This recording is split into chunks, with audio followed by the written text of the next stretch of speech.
Welcome back, everybody. In this video, our focus is going to be lesson number 54. And in lesson 54, we are going to be reviewing the new concept of key signatures. So in the previous video, in lesson 53, we learned about the key of G, which has 1 sharp. In this lesson, we are going to be playing a song, or a lesson, I should say, in the key of A, the key of A major. The key signature of A major has 3 sharps. In the previous lesson, the key of G, it only had 1 sharp.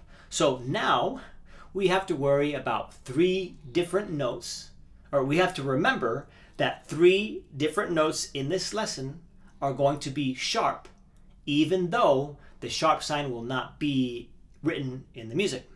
So let's go through the 3 sharps that we have to remember. So the first one, going from left to right, we have an F sharp. So all of your Fs in this lesson are going to be played as F sharps.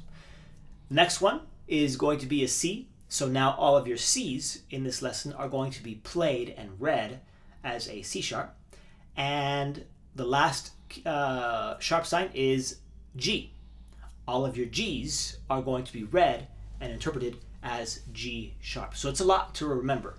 So I just wanted to make sure we're clear on that. That's going to take some time. If you need to write them all down, write them all in, then do that. Whatever you have to do so that you're playing the notes correctly. The next thing I would like to go over is the second measure.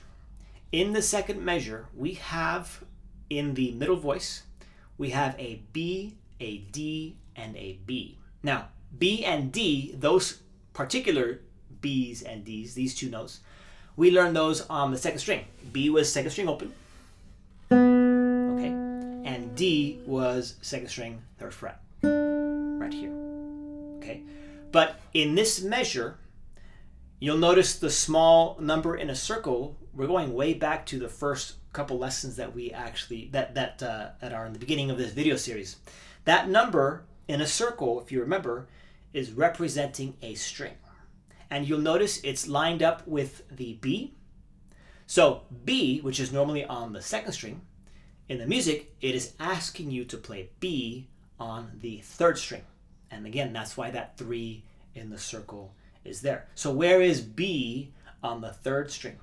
Well, I can tell you, but I can also show you in case you come across this in the future and you don't know where the note is. So what we're going to do is we're going to play B. And we're going to basically go from the 3rd string, from the open string, all the way down each fret until that fret sounds just like B. So here we go.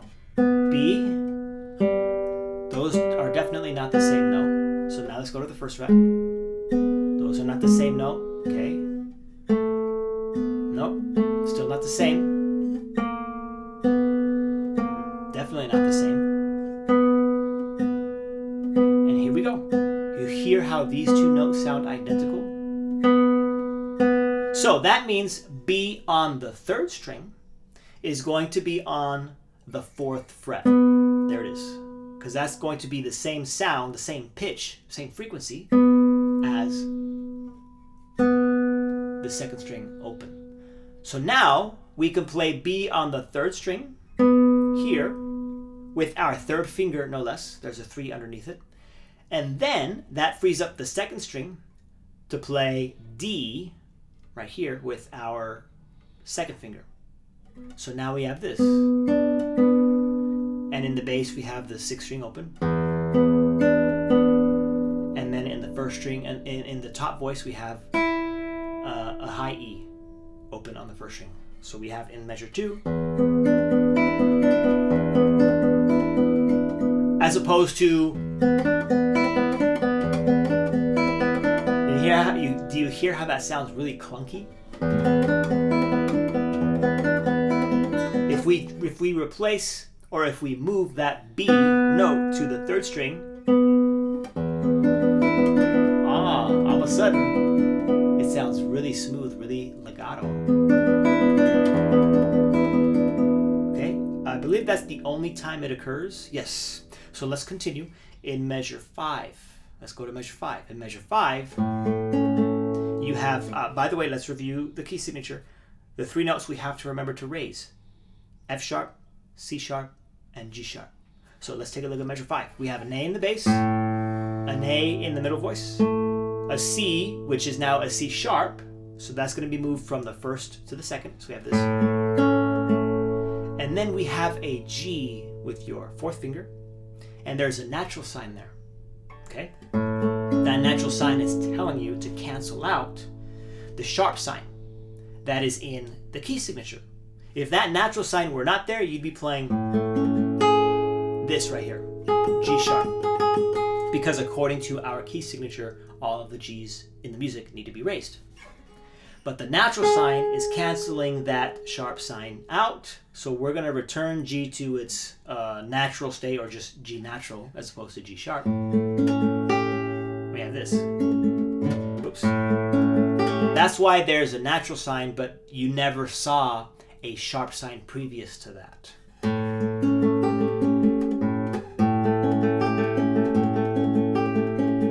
And after that, oops.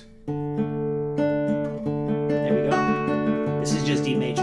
If you already know some of your chords, you may be familiar with some of these shapes. This is just a D major chord. Right. And then I believe that is it. Everything else is entirely up to you to just practice. Practice. Luckily for us, the finger picking pattern is the same as lesson 53. P-I-M-I, A-I-M-I. Make sure that the melodic, the top voice is louder than everything else. We have a hierarchy of voices, right?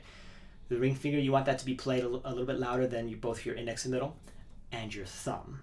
Don't make these too loud. This is the inner voice. This is the middle voice, I should say, not inner, the middle voice. Those are never going to be louder than the melody, unless we come across a situation where they do have to be louder, but we're not going to worry about that just yet. Add some dynamics, add a crescendo. Let's see, some places where you can add some things. Obviously in the beginning, I don't know if you heard that, but again, I started at a slower tempo and gradually arrived at the tempo I've established for myself.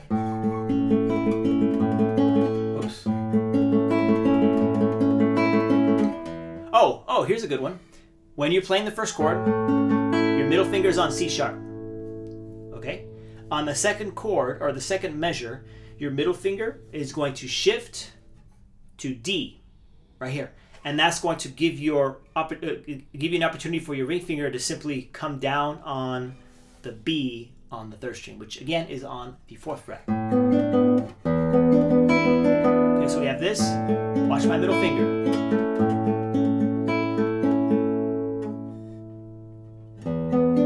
Makes it easy.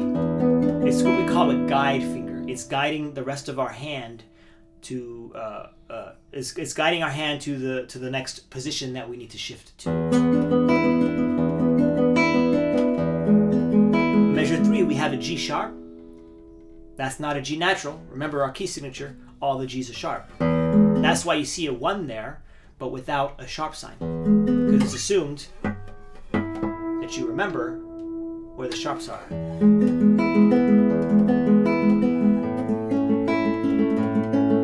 Crescendo here. Tension. Resolution.